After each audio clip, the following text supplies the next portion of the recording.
ప్రియమైన వాళ్ళారా, ప్రభువైన యేసు క్రీస్తునామములో అందరికీ వందనాలు.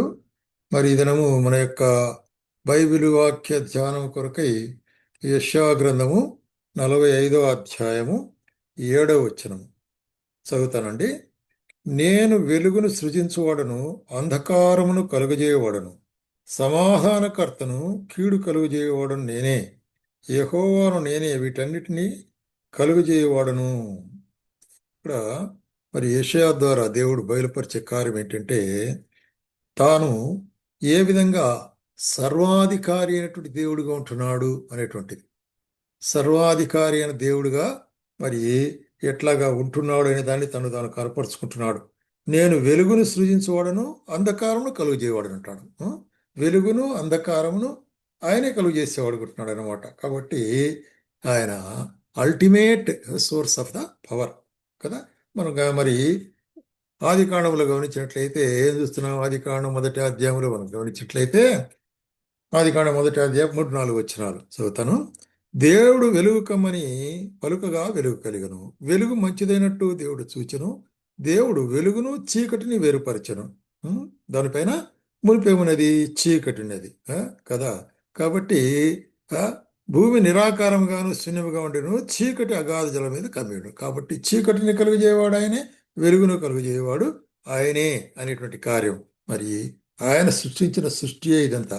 అదేవిధంగా మనము దీనికి సమాంతరంగా మనం గమనించినట్లయితే యోహాను సువార్తలో ఒక మాట చూస్తుంటాం. యోహాను సువార్తలో ఏమంటాడు? మరి ఇక్కడ యేసు ప్రభుని గురించినటువంటి కార్యాన్ని బయలుపరుస్తూ, ఆదియందు వాక్యం ఉండెను, వాక్యము దేవుని యొద్ద ఉండెను అనేటువంటి కార్యం చూస్తూ, వాక్యము దేవుడైండెను. మరి ఆయన శరీరధారుడై మన మధ్యలో నివసించినాడని చూస్తున్నాం. అట్లాగే 5వ వచనంలో ఆయనలో జీవముండెను, జీవము మనుషులకు వెలుగై ఉండెను, వెలుగు చీకటిలో ప్రకాశించగానే చీకటి దాన్ని గ్రహింపుకున్నది. కాబట్టి వెలుగు చీకటి. కాబట్టి వెలుగు అనేటువంటిది, చీకటి అనేటువంటిది రెండు మరి ఆయనే సృజించిన వాడుగా ఉంటున్నాడు అనేటువంటి కార్యం. కాబట్టి అదేవిధంగా మరి చూసినట్లయితే ద్వితీయోపదేశ కాండములో ఆయన మరి మోషే ద్వారా మనకు బయలుపరచబడే కార్యం ఏంటంటే, ద్వితీయోపదేశ కాండము 32వ అధ్యాయము 39వ వచనం. 32వ అధ్యాయము 39వ వచనం అండి. రైట్. ఇదిగో నేనే దేవుడును, నేను తప్ప వేరొక దేవుడును లేడు అని చెప్తూ, మృతి నొందించువాడను బ్రతికించువాడను నేనే. చూడండి, ఆయన యొక్క సర్వాధికారాన్ని గురించి, ఆయన యొక్క మరి సామర్థ్యమును గురించి, ఆయన యొక్క మరి ఔన్నత్యాన్ని గురించి ఇక్కడ చెప్పే కార్యం ఏంటంటే, మృతి నిందించువాడను నేనే, బ్రతికించువాడను నేనే, గాయపరచువాడను నేనే, స్వస్థపరచువాడను నేనే. కాబట్టి రెండు విరుద్ధమైన కార్యాలు ఆయన చేయగలడు. కాబట్టే ఆయనకు మరి స్వస్థపరిచేది తెలుసు, గాయపరిచేది తెలుసు కదా. ఆయన మృతి నొందింపజేసేది తెలుసు, ఆయన మరి బ్రతికింపజేసేది. అంటే అర్థం ఏంటి? నేనే అన్నిటికీ అనేటువంటి దాన్ని మనుషుడు గ్రహించలేకపోతున్నాడు. కాబట్టి దేవుడే అన్నిటికీ మూలం అనేటువంటిది గ్రహించలేక ఏదో మరి ఎంతో ప్రయాసపడుతున్నాడు. మనమే చేస్తుంటున్నాము, నేనే చేస్తుంటున్నాను అనే యొక్క అభిప్రాయంలో ఉంటూ మరి దేవుని మర్చిపోతుంటున్నారు. అందుకొరకే 1 సమూయేలు గ్రంథం 2వ అధ్యాయంలో కూడా చూడు ఏమంటున్నాడు? 6-7 వచనాల గురించి అయితే, జనులను సజీవులుగాను మృతులుగాను చేయబడు యెహోవాయే, పాతాళమునకు పంపుచు అందులో నుండి రప్పించుచుండువాడును ఆయనే. చూసినా, పాతాళమును పంపేవాడు ఆయనే, రక్షించేవాడు ఆయనే. అట్లాగే యెహోవా దారిద్ర్యమును ఐశ్వర్యమును కలుగజేయవాడు. చూసారా.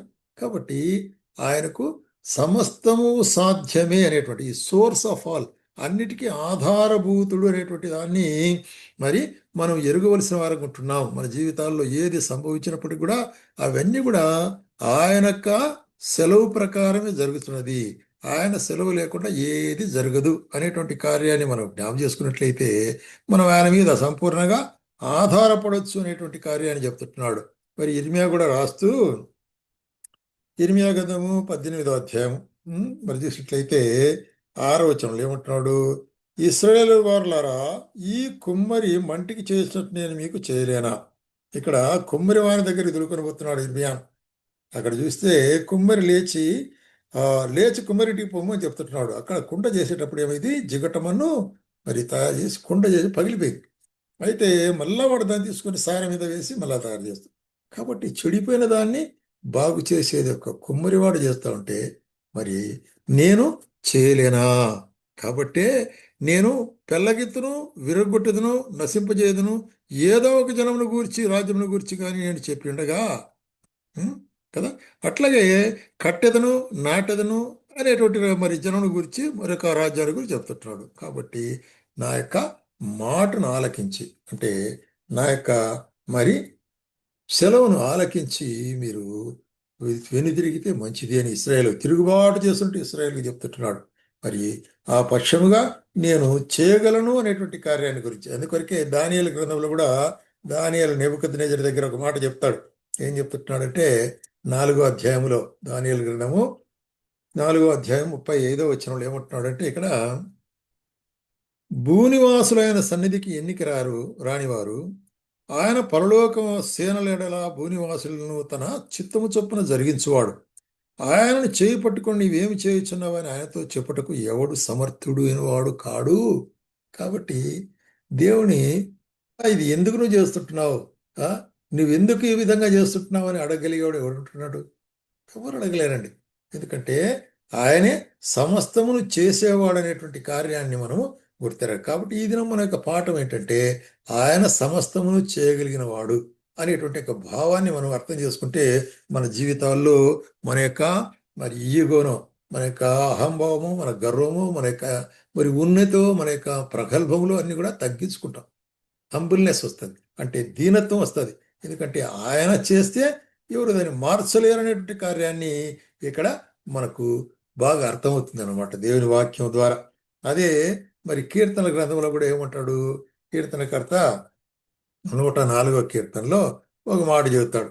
104వ కీర్తన 24వ వచనములో ఏమంటున్నాడు ఇక్కడ చూసినట్లయితే, యెహోవా నీ కార్యములు ఎన్నెన్ని విధములుగా ఉన్నవి, జ్ఞానం చేత నీవు వాటన్నిటినీ నిర్మించితివి, నీవు కలుగు చేసే వాటితో భూమి నిండి ఉన్నది అంటాడు. నీ కార్యములు ఎంతో మరి గొప్పవి, అనేక విధములుగా నువ్వు కలుగు చేసిన వాడు ఉంటున్నావు కదా. చూసినట్లయితే నీ కార్యములన్నీ కూడాను మరి ఎంత గొప్పవి అనేటువంటి కార్యాన్ని గురించి చెప్తుంటున్నాడు. అందుకే అపోస్తలుడు పౌలు ఏమంటాడంటే ఆయన కార్యాల గురించి వివరిస్తూ, అపోస్తలుడు పౌలు రోమిలకు రాసిన పత్రిక 9వ అధ్యాయం 14వ వచనములో, రోమిలకు రాసిన పత్రిక 9వ అధ్యాయము 14వ వచనంలో ఒక మాట చెప్తుంటున్నాడు చూడండి. రైట్. దేవుని యందు అన్యాయం కలదా అట్లనరాదు. అందుకే ఆయన ఎవరిని కరుణింతునో వాని కరుణింతును, ఎవరి ఎడలా జాలిపడదునో వాని ఎడలా జాలిపడదును, జాలి చూపు అని దయను పొందగోరు ఆనందని ఏమీ లేదు అని చెప్తూ 19వ వచనంలో ఏమంటాడు, మరి అయితే ఆయన చిత్తమును ఎదిరించిన వాడెవడు, ఆయన ఇకను నేరం మోపనేలా అని నీవు వారితో చెప్పు. అవును గాని ఓ మనుషుడా, దేవునికి ఎదురు చెప్పుటకు నీవెవడవు, నన్ను ఎందుకు ఇలాగూ రూపించుతావని రూపించిన వానితో చెప్పదగునా.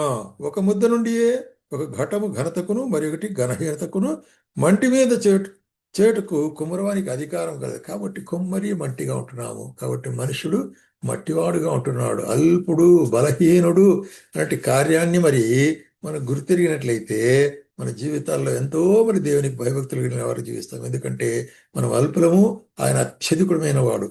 మనం బలహీనులము, ఆయన అధిక బలము కలిగిన వాడు. మనం నిస్సహాయం, ఏమీ చేయలేము, అయితే ఆయన ఏదైనా చేయగలిగిన దేవుడు అనేటువంటి కార్యాన్ని మన జీవితాల్లో మనం ఎరిగినట్లయితే ఆ విధంగా ఆయన మరి మనం గణపరచాలనుకుంటున్నాం. ఆ విధంగా ఎరగాలనేటువంటిదే దేవునికి ఉద్దేశం ఏంటది. అందుకే కొలసీలకు రాసిన పత్రిక 1వ అధ్యాయము 16, 17 వచనాల్లో, ఏలైనగా ఆకాశముందున్నవి భూమి మీదున్నవి దృశ్యమైనవి గాని అదృశ్యమైనవి గాని సింహాసనములైనను ప్రభుత్వములైనను ప్రధానులైనను అధికారములైనను సర్వము ఆయన యందు సృజింపబడిను. కాబట్టి ఇవన్నీ కూడా ఆయన యందు సృజించబడి ఉంటున్నాయి. ఈ అధికారాలన్నీ కూడా రాజులు రాజ్యములు ఎన్నో మరి పోతుంటున్నాయి, వస్తుంటున్నాయి. అవన్నీ కూడా ఆయన చిత్తాను. సర్వము ఆయన ద్వారా ఆయన్ను బట్టి సృజించబడును. ఆయన అన్నిటికంటే ముందుగా ఉన్నవాడును, ఆయనే సమస్తమునకు ఆధారభూతుడు అనేటువంటి కార్యాన్ని మనం గుర్తెరిగిన వారు కూడా. అందుకొరకే ఈ విషయంలోనే మరి యెషయా మనకి ఏం జ్ఞాపకం చేస్తున్నాడంటే ఆయన మరి బ్రతికించగలడు, ఆయన చంపగలడు. అంటే ఆయన గాయపరచగలడు, స్వస్థపరచగలడు. కాబట్టి ఏం చెప్తున్నాడు ఇక్కడ? నేను వెలుగును సృజించువాడను, అంధకారము కలుగజేయవాడను కదా. మరి అంధకారము కలుగజేయవాడని నేనే, సమాధానకర్తను కీడుకు చేయవాడను నేనే. కాబట్టి నేను సర్వమును చేయగలిగిన దేవుడను అనేటువంటి కార్యాన్ని. కాబట్టి ఇది మన జీవితాల్లో గుర్తిరిగిన వారమై, ప్రభువా నీవు మాత్రమే సమస్తమును చేయగలవు అనేటువంటి, నీకు అసాధ్యమైనది ఏది లేదు. మనుషునికి అన్ని కూడా అసాధ్యమే. మరి మనుషుడు గ్రహించలేకపోతున్నాడు. ప్రభువా ఇటువంటి యొక్క జ్ఞానము, ఇటువంటి యొక్క కృపను నాకు అనుగ్రహించు.